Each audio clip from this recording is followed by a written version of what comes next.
Hello viewers, welcome to bus YTI channel. ಇವತ್ತಿನ ಕ್ಲಾಸಲ್ಲಿ ನಾವು counters and its types class 3 ಅನ್ನು ನೋಡೋಣ. ಉಳಿದಿದ್ದೇನು ಫ್ಲಿಪ್ ಫ್ಲಾಪ್ಸ್ ಕೌಂಟರ್ಸ್ ಇತ್ತು, ಅದನ್ನ ಈ ಒಂದು ಕ್ಲಾಸಲ್ಲಿ ಡಿಸ್ಕಸ್ ಮಾಡೋಣ. ಅಂಡ್ ಈ ಒಂದು ಟಾಪಿಕ್ ಬಂದು flip flops and counters chapter ಅಲ್ಲಿ ಟ್ರೇಡ್ ಥಿಯರಿ ಸಬ್ಜೆಕ್ಟ್ ಅಲ್ಲಿ ಫಸ್ಟ್ ಇಯರ್ ಎಲೆಕ್ಟ್ರಾನಿಕ್ ಮೆಕ್ಯಾನಿಕ್ ಅವ್ರಿಗೆ ಇರುತ್ತೆ. ಸೊ ಈ ಒಂದು ವಿಡಿಯೋ ಅಲ್ಲಿ ನಾವು ಏನೆಲ್ಲ ಡಿಸ್ಕಸ್ ಮಾಡ್ತೀವಿ ಅಂದ್ರೆ ಅಪ್ ಡೌನ್ ಕೌಂಟರ್ ಬಗ್ಗೆ ಅಂಡ್ ಸಿಂಕ್ರನಸ್ ಕೌಂಟರ್ ಬಗ್ಗೆ. ಸೊ ಈ ಎರಡು ಕೌಂಟರ್ಸ್ ಕವರ್ ಅಪ್ ಆದ್ರೆ ಆ ಚಾಪ್ಟರ್ ಏನಿದೆ flip flops and counters complete ಆಗುತ್ತೆ. ಮುಂದಿನ ವಿಡಿಯೋ ಅಲ್ಲಿ ಒಂದು ಹೊಸ ಚಾಪ್ಟರ್ ಇಂದ ಮೀಟ್ ಆಗೋಣ. So first of all up down counter. So up counter ಅಂದ್ರೆ ಏನು? A counter which counts upwards from 0000 to 1111 is called an up counter such as ripple counter. So ripple counter ಅನ್ನ ನಾವು up counter ಗೆ example ಆಗಿ ಕೊಡಬಹುದು. 0000 ಇಂದ 1111 ತನಕನು according to clock pulses up to 0 to 15 clock pulses ತನಕ count ಮಾಡುವಷ್ಟು capacity in ripple counter ಗಿದೆ. ಅದೇ ಸೇಮ್ ಕೆಪಾಸಿಟಿ ಅಪ್ ಕೌಂಟರ್ಗೂ ಇರುತ್ತೆ. So next is down counter. A counter which counts downwards either from 1111 to 0000 is called a down counter. ಯಾವುದಾದ್ರೆ ಉಲ್ಟಾ ಅಂದ್ರೆ 15 ಇಂದ start ಆಗಿ 15, 14, 13 ಈ ರೀತಿ ಕೌಂಟ್ ಮಾಡ್ಕೊಂಡ ಬರುತ್ತೆ ಅಪ್ ಟು 0 ತನಕ, ಅದನ್ನ ನಾವು ಡೌನ್ ಕೌಂಟರ್ ಅಂತ ಹೇಳ್ತೀವಿ. So in this circuit a present signal pre-bar is applied to all the flip-flops for setting them at 1111.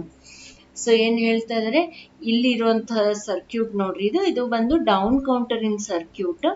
So ಇದರಲ್ಲಿ ಎಲ್ಲಾನು ನಮ್ಗೆ ಪ್ರೀಸೆಟ್ ಅನ್ನೋದೊಂದು ಇನ್ಪುಟ್ ಇರುತ್ತೆ. ಸೊ ಆ ಪ್ರೀಸೆಟ್ ಅನ್ನ ಹೈ ಮಾಡಿದವಾಗ ನಾವು, ಅಥವಾ ಪ್ರೀ ಬಾರ್ ಅನ್ನ ಹೈ ಮಾಡಿದವಾಗ, ಆ ಸಿಗ್ನಲ್ ಅನ್ನು ಅಪ್ಲೈ ಮಾಡಿದವಾಗ ಎಲ್ಲಾ ಫ್ಲಿಪ್ ಫ್ಲಾಪ್ಸ್ ನ ಔಟ್ಪುಟ್ 1111 ಹೈ ಬರುತ್ತೆ. ಸೊ ಅದನ್ನ ನಾವು ಆ ಸಿಗ್ನಲ್ ಅನ್ನ ಎದಕ್ಕೆ ಬಳಕೆ ಮಾಡ್ತೀವಿ ಅಂತಂದ್ರೆ ಎಲ್ಲಾ ಒಂದು ಫ್ಲಿಪ್ ಫ್ಲಾಪ್ಸ್ ಅನ್ನ ಹೈ ಸೆಟ್ ಮಾಡೋದಕ್ಕೆ ಯೂಸ್ ಮಾಡ್ತೀವಿ. ಸೊ ಇದು ಒಂದು down counter. See here all the clock pulses outputs ಏನಿದೆ ನೆಕ್ಸ್ಟ್ ಫ್ಲಿಪ್ ಫ್ಲಾಪಿನ ಕ್ಲಾಕ್ ಪಲ್ಸ್ ಗೆ ಕನೆಕ್ಟ್ ಆಗಿದೆ. ಸೊ ಈ ರೀತಿ ಒಂದು ಡೌನ್ ಕೌಂಟರ್ ಅನ್ನ ಕನೆಕ್ಟ್ ಮಾಡ್ತಾರೆ using JK flip flops.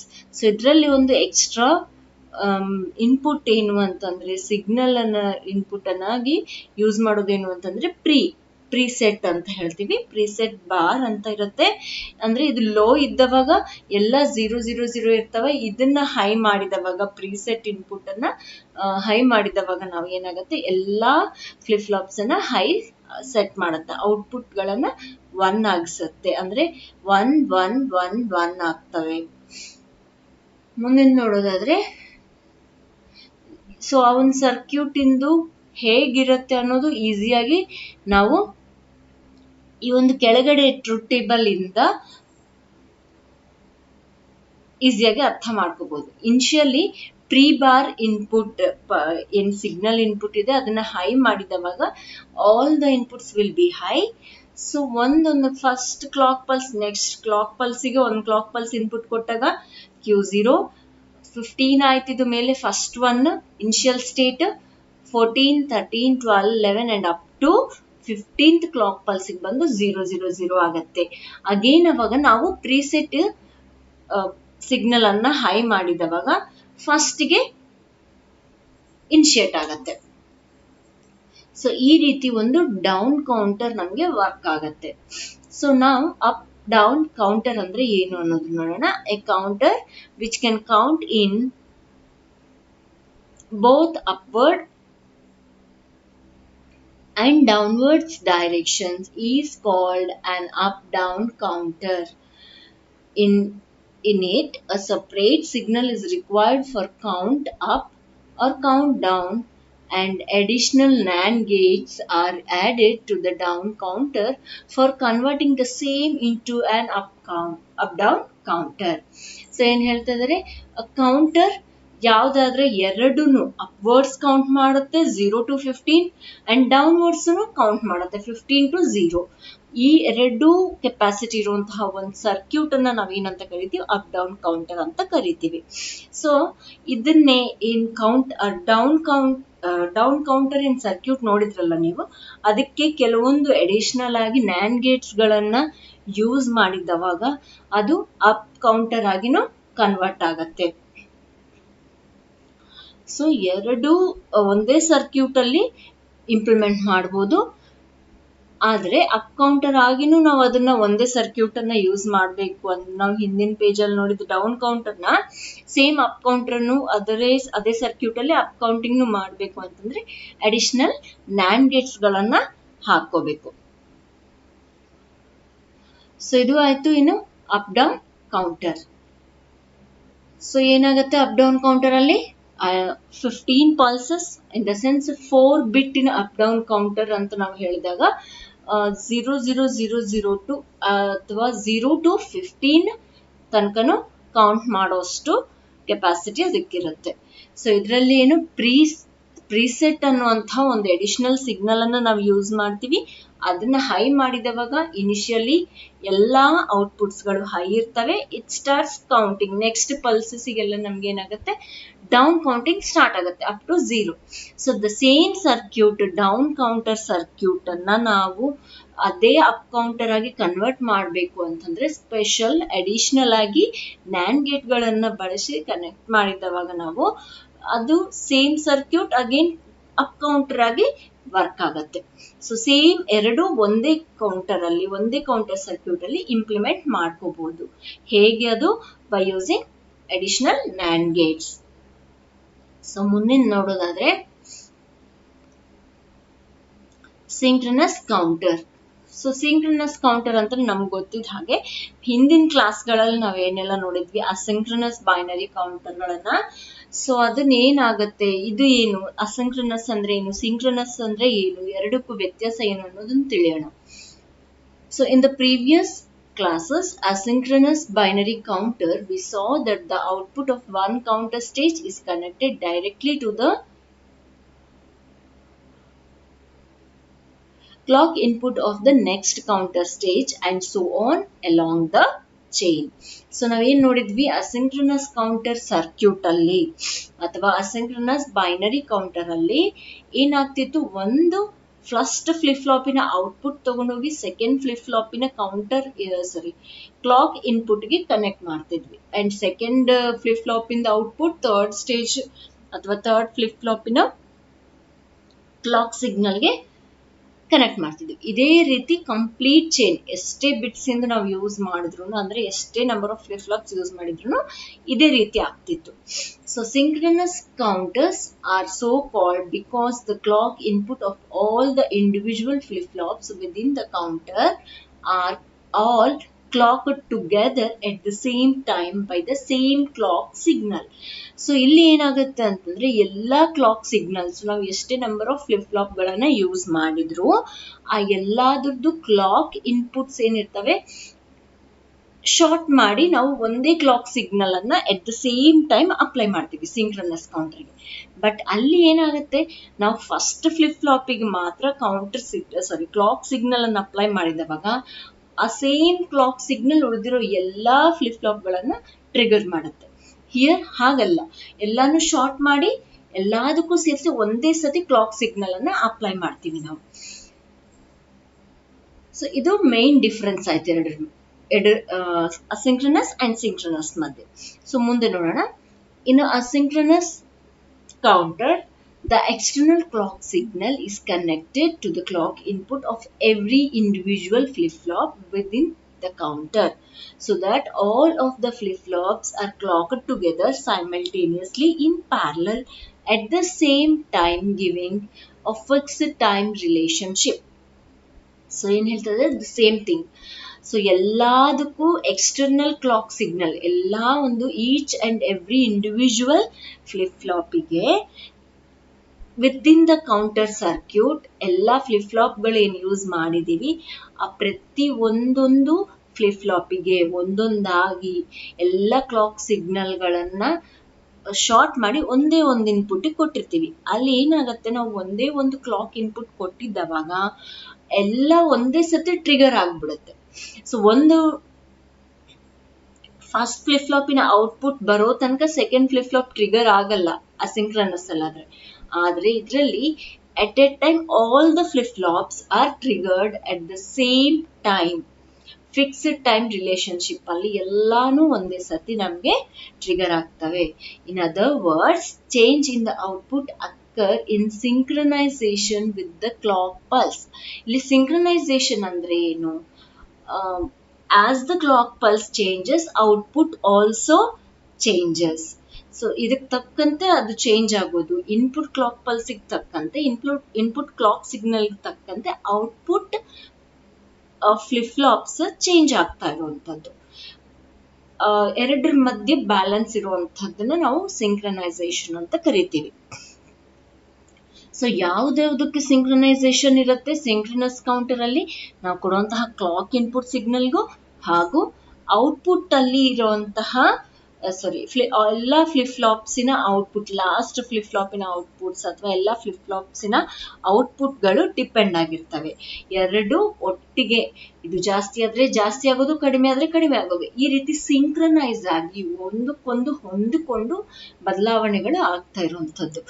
So ಇದು ಸಿಂಕ್ರನೈಸ್ ಅಂದ್ರೆ. ಅಸಿಂಕ್ರನೈಸ್ ಅಂದ್ರೆ ಏನಾಗುತ್ತೆ, ನಾವು ಒಂದು ಕ್ಲಾಕ್ ಪಲ್ಸ್ ಫಸ್ಟ್ ಫ್ಲಿಪ್ ಫ್ಲಾಪಿಗೆ ಕೊಟ್ಟಿದ್ದವಾಗ ಎರಡನೇ ಫ್ಲಿಪ್ ಫ್ಲಾಪ್ ಯಾವಾಗ ಟ್ರಿಗರ್ ಆಗುತ್ತೆ ಅಥವಾ ಹೇಗೆ ಟ್ರಿಗರ್ ಆಗುತ್ತೆ ಅನ್ನೋದು ನಮ್ಗೆ ಎಲ್ಲಿ ಡಿಪೆಂಡ್ ಆಗುತ್ತೆ? ಫಸ್ಟ್ ಫ್ಲಿಪ್ ಫ್ಲಾಪಿನ ಔಟ್ಪುಟ್ ಮೇಲೆ ಡಿಪೆಂಡ್ ಆಗುತ್ತೆ. ಬಟ್ ಇಲ್ಲಿ ಅದು ಅಸಿಂಕ್ರನಸ್ ಅಲ್ಲಿ ಯಾವುದೇ ತರದ ಸಿಂಕ್ರನೈಸೇಷನ್, ಎರಡರ ಮಧ್ಯೆ ಒಂದು ಕನೆಕ್ಷನ್ ಅನ್ನೋದಿರಲ್ಲ. ಫಸ್ಟ್ ಫ್ಲಿಪ್ ಫ್ಲಾಪಿನ ಔಟ್ಪುಟ್ ಮೇಲೆ ಡಿಪೆಂಡ್ ಆಗಿ ಎರಡನೇದು ಟ್ರಿಗರ್ ಆಗುತ್ತೆ, ಎರಡನೇದ್ರ ಮೇಲೆ ಡಿಪೆಂಡ್ ಆಗಿ ಥರ್ಡ್ ಒನ್ ಟ್ರಿಗರ್ ಆಗುತ್ತೆ. ಈ ರೀತಿ ಒಂದ್ರ ಮೇಲೆ ಒಂದು ಡಿಪೆಂಡ್ ಆಗಿರುತ್ತೆ. ಬಟ್ ಇಲ್ಲಿ ಏನು, ಅದು ಅಸಿಂಕ್ರನಸ್ ಆಯ್ತು. ಬಟ್ ಸಿಂಕ್ರನಸ್ ಅಲ್ಲಿ ಓನ್ಲಿ ಒನ್ ಕ್ಲಾಕ್ ಸಿಗ್ನಲ್ಗೆ all the outputs will change at the same time. I hope ನಿಮ್ಗೆ ಅರ್ಥ ಆಗಿದೆ ಅಂತ ತಿಳ್ಕೊಂತಾ ಇದ್ದೀನಿ. ಮುಂದೆ ನೋಡೋಣ. So in a ripple counter or asynchronous counter, the output of one flip-flop drives the other flip-flop. So as we all know, asynchronous ಅಥವಾ ripple counter ಅಲ್ಲಿ one flip-flop ಇನ ಔಟ್ಪುಟ್ ಬಂದು ಎರಡನೇ flip-flop ಇನ ಔಟ್ಪುಟ್ ಡ್ರೈವ್ ಮಾಡುತ್ತೆ, ಅಥವಾ ಇದರ output ಮೇಲೆ ಡಿಪೆಂಡ್ ಆಗಿ ಸೆಕೆಂಡ್ flip-flop ಇನ ಔಟ್ಪುಟ್ ಡಿಪೆಂಡ್ ಆಗಿರುತ್ತೆ. Each flip-flop has a delay time. And when we use a number of flip-flops, the cumulative delay is equal to the sum of the delay time of each flip-flop. So ಏನು ಹೇಳ್ತಾ ಇದ್ದಾರೆ, ಅಸಿಂಕ್ರನಸ್ counter ಅಲ್ಲಿ ಯಾಕೆ ಅಂದ್ರೆ ನಾವು ಒಂದು clock pulse first flip ಫ್ಲಾಪಿಗೆ apply ಮಾಡಿದವಾಗ ಏನಾಗುತ್ತೆ, ಅದರ ಔಟ್ಪುಟ್ ಬರಬೇಕು, ಅದರ ಔಟ್ಪುಟ್ ಬಂದು ಸೆಕೆಂಡ್ ಅದನ್ನ ಟ್ರಿಗರ್ ಮಾಡಬೇಕು, ಮತ್ತೆ ಸೆಕೆಂಡ್ ಅದನ್ನ ಔಟ್ಪುಟ್ ಬಂದು ಥರ್ಡ್ ಅದನ್ನ ಟ್ರಿಗರ್ ಮಾಡಬೇಕು. ಸೊ ಇದರಲ್ಲಿ ಏನಾಗತ್ತಂದ್ರೆ ಟೈಮ್ ಡಿಲೇ ಅನ್ನೋದು ಇರುತ್ತೆ.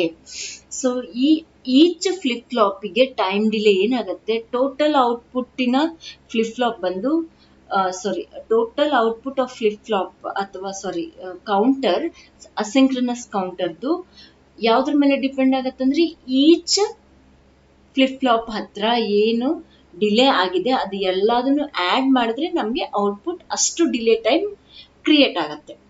ಸೊ ಇನ್ ಶಾರ್ಟ್ ಹೇಳಬೇಕು ಅಂತಂದ್ರೆ, ನಾವು ನಂಬರ್ ಆಫ್ ಡೋರ್ಸ್ ಅನ್ನ ಒಂದೇ ಸತಿ ತೆಗೆಯೋದು ಟೈಮ್ ಕನ್ಸ್ಯೂಮ್ ಜಾಸ್ತಿ ಆಗಲ್ಲ, ಕಡಿಮೆ ಆಗತ್ತೆ. ಆದ್ರೆ ಒಂದೊಂದು ಡೋರ್ ಅನ್ನ ನಾವು ಓಪನ್ ಮಾಡ್ಕೊಂತ ಹೋಗ್ಬೇಕಾದ್ರೆ ಫಸ್ಟ್ ಅದನ್ನ ಓಪನ್ ಮಾಡಿದ್ಮೇಲೆ ಸೆಕೆಂಡ್ ಓಪನ್ ಮಾಡೋದಕ್ಕೆ ಸ್ವಲ್ಪ ಟೈಮ್ ಹಿಡಿಯುತ್ತೆ, ಸೆಕೆಂಡ್ ಓಪನ್ ಮಾಡಿದ್ಮೇಲೆ ಥರ್ಡ್ ಓಪನ್ ಮಾಡೋದಕ್ಕೆ ಸ್ವಲ್ಪ ಟೈಮ್ ಹಿಡಿಯುತ್ತೆ. ಹಾಗೆ ಟೈಮ್ ಜಾಸ್ತಿ ಕನ್ಸ್ಯೂಮ್ ಆಗುತ್ತೆ. ಅಲ್ಲಿ ಟೋಟಲ್ ಟೈಮ್ ನಾವ್ ಏನ್ ನೋಡ್ತೀವಿ, ಒಂದೊಂದು ಡೋರ್ ಓಪನ್ ಮಾಡೋದಕ್ಕೆ ಎಷ್ಟು ಟೈಮ್ ಹಿಡಿದಿದೆ ಅನ್ನೋದನ್ನ ಟೋಟಲ್ ಮಾಡಿದ್ರೆ, ಸಮ್ ಆಡ್ ಮಾಡಿದ್ರೆ ಅದರ ಔಟ್ಪುಟ್ ಏನಿದೆ ಅಷ್ಟು ಟೈಮ್ ಡಿಲೇ ಆಗಿದೆ ಅಂತ ಅರ್ಥ. ಸೊ ಆ ರೀತಿ ಇಲ್ಲಿ ನಮ್ಗೆ ಅಸಿಂಕ್ರನಸ್ ಅಲ್ಲಿ ಒಂದೊಂದು ಫ್ಲಿಪ್ ಫ್ಲಾಪ್ ಟ್ರಿಗರ್ ಆಗೋದಕ್ಕೆ ಏನ್ ಟೈಮ್ ಹಿಡಿಯುತ್ತೆ ಅದು ಎಲ್ಲದನ್ನು ಆಡ್ ಮಾಡ್ಕೊಂಡ್ರೆ ಟೋಟಲ್ ಟೈಮ್ ಡಿಲೇ ಬರುತ್ತೆ. So this type of counters is unsuitable for some applications. Therefore, synchronous counters are used to overcome cumulative. So ಈ ರೀತಿ ಒಂದು ಟೈಮ್ ಡಿಲೇ ಇರೋದ್ರಿಂದ ನಮ್ಗೆ ಏನಾಗುತ್ತೆ, ಆ ಒಂದು ಅಸಿಂಕ್ರನಸ್ ಕೌಂಟರ್ಸ್ ನಮ್ಗೆ ಕೆಲವೊಂದು ಅಪ್ಲಿಕೇಶನ್ ಗಳಿಗೆ ಸ್ಯೂಟ್ ಆಗೋದಿಲ್ಲ, ಯೂಸ್ ಮಾಡೋದಕ್ಕೆ ಸಾಧ್ಯ ಆಗೋದಿಲ್ಲ. ಆ ಟೈಮ್ ಡಿಲೇ ಡಿಸ್ಅಡ್ವಾಂಟೇಜ್ ಇರೋದ್ರಿಂದ. ಅಂತಹ ಒಂದಿದ್ರಲ್ಲಿ ನಾವು ಸಿಂಕ್ರನಸ್ ಅವನ್ ಟೈಮ್ ಡಿಲೇನ ಓವರ್ಕಮ್ ಮಾಡೋದಕ್ಕೆ ಸಿಂಕ್ರನಸ್ ಕೌಂಟರ್ ಗಳನ್ನ ಬಳಸಬಹುದು. So in a synchronous counter the clock pulse drives all flip flops in parallel. ಇಲ್ಲಿ ನೋಡ್ರಿ, ಇಲ್ಲಿ ನೀವು ಎಲ್ಲಾ ಕ್ಲಾಕ್ ಪಲ್ಸ್ ಏನಿದಾವೆ ಶಾರ್ಟ್ ಆಗಿ ಒಂದೇ ಇನ್ಪುಟ್ ಕೊಟ್ಟಿದೀವಿ ನಾವು. ಸೊ ಈ ರೀತಿ ನಮ್ಗೆ ಸಿಂಕ್ರನಸ್ ಕೌಂಟರ್ ಅಲ್ಲಿ ಪ್ಯಾರಲಲ್ ಆಗಿ ಈಚ್ ಎಲ್ಲಾ ಫ್ಲಿಪ್ ಫ್ಲಾಪ್ ಗಳನ್ನ ಅಟ್ ಎ ಟೈಮ್ ನಮ್ಗೆ ಟ್ರಿಗರ್ ಮಾಡುತ್ತೆ. ಒಂದು ಕ್ಲಾಕ್ ಪಲ್ಸ್ ಎಲ್ಲಾ ಫ್ಲಿಪ್ ಫ್ಲಾಪ್ ಗಳನ್ನ ಪ್ಯಾರಲಲ್ ಆಗಿ ಟ್ರಿಗರ್ ಮಾಡುತ್ತೆ. ಸೊ ಇಲ್ಲಿ ಸೇಮ್ ಟೈಮ್ ಅಲ್ಲಿ ಎಲ್ಲಾ ಡೋರ್ಗಳನ್ನ ನಾವು ಒಂದ್ಸತಿ ಓಪನ್ ಮಾಡುವಂತಹದ್ದು. ಸೊ ಒಂದೇ ಸತಿ ಓಪನ್ ಮಾಡಿದವಾಗ ಟೈಮ್ ಕನ್ಸ್ಯೂಮ್ ಇರುತ್ತೆ, ಟೈಮ್ ಡಿಲೇ ಇರಲ್ಲ. At the same time each and everything is open. So ಆ ಲೆಕ್ಕ ನೋಡಿದವಾಗ ನಾವು ಎಲ್ಲಾ ಫ್ಲಿಪ್ ಫ್ಲಾಪ್ ಗಳು ಸೇಮ್ ಟೈಮ್ ಟ್ರಿಗರ್ ಆಗ್ತಾ ಇದಾವೆ, ಟೈಮ್ ಡಿಲೇ ಅನ್ನೋದು ಇರೋದಿಲ್ಲ. ಸೊ ಐ ಹೋಪ್ ನಿಮ್ಗೆ ಅರ್ಥ ಆಗಿದೆ ಅಂತ ಹೇಳ್ಕೊಂತ ಇದ್ದೀನಿ. The truth table is the same as of asynchronous or ripple count. Truth table ಅನ್ನೋದು ಏನಿದೆ ಸೇಮ್ ಆಸ್ ಅಸಿಂಕ್ರನಸ್. ನಾವು ಫಸ್ಟ್ ಅಲ್ಲಿ ಅಸಿಂಕ್ರನಸ್ ಏನ್ ನೋಡಿದೀವಿ 0 to 15 ಕ್ಲಾಕ್ ಪಲ್ಸಸ್ ಕೌಂಟ್ ಮಾಡೋದು. ಸೊ ಅದು ಸೇಮ್ ಇರುತ್ತೆ, ಇದ್ರದ್ದು ಟ್ರೂತ್ ಟೇಬಲ್ ಬಂದು ಸೇಮ್ ಇರುತ್ತೆ. But it takes only one propagation delay time for the correct binary count to appear after the clock pulse edge hits. So ಅದು ಇಲ್ಲಿ ಏನಾಗತ್ತೆ ಅಂತಂದ್ರೆ only one propagation delay time within 0.5 seconds. So ಎಲ್ಲಾನು binary count appear ಆಗೋದಕ್ಕೆ time ಬಹಳ ಕಡಿಮೆ ತಗೊಳುತ್ತೆ. ಅದರಲ್ಲಿ ಏನಾಗುತ್ತೆ, ಒಂದೊಂದು ಫ್ಲಿಪ್ ಫ್ಲಾಪ್ ಒಂದೊಂದ್ ಸತಿ ಔಟ್ಪುಟ್ ಅನ್ನ ಕೊಡುತ್ತೆ. ಸೊ ಅಲ್ಲಿ ಟೈಮ್ ಡಿಲೇ ಜಾಸ್ತಿ ಆಗತ್ತೆ. ಇಲ್ಲಿ ನಮಗ್ ಬಂದು ಎಟ್ the same time binary count ಏನಿದೆ ಕಂಪ್ಲೀಟ್ ಅಪಿಯರ್ ಆಗೋದಕ್ಕೆ ಒಂದೇ ಒಂದು ಪ್ರೊಪಗೇಷನ್ ಡಿಲೇ ಟೈಮ್ ಅನ್ನ ತಗೊಳುತ್ತೆ. ಅದು ಯಾವಾಗ ಕ್ಲಾಕ್ ಪಲ್ಸ್ ಎಡ್ಜ್ ಹಿಟ್ ಮಾಡಿದ ತಕ್ಷಣ, ಅಂದ್ರೆ ಇಲ್ಲಿ ಕ್ಲಾಕ್ ಪಲ್ಸ್ ಅಲ್ಲಿ ಪಾಸಿಟಿವ್ ಎಡ್ಜ್ ಕ್ಲಿಕ್ ಆಗಿದ ತಕ್ಷಣ ಇಲ್ಲಿರುವಂತಹ ಎಲ್ಲಾ ಔಟ್ಪುಟ್ಗಳು ಎಟ್ ಎ ಟೈಮ್ ನಮ್ಗೆ ಅಪಿಯರ್ ಆಗ್ತವೆ. ಓಕೆ, ಐ ಹೋಪ್ ನಿಮ್ಗೆಲ್ಲ ಅರ್ಥ ಆಗಿದೆ ಅಂತ ತಿಳ್ಕೊಂತ ಇದ್ದೀನಿ. ಮುಂದಿನ ವಿಡಿಯೋ ಅಲ್ಲಿ ನಾವು ಒಂದು ಹೊಸ ಚಾಪ್ಟರ್ ಇಂದ ಮೀಟ್ ಆಗೋಣ. And until then keep watching. Please subscribe and press the bell icon for further notifications. Like and share the videos. Thank you.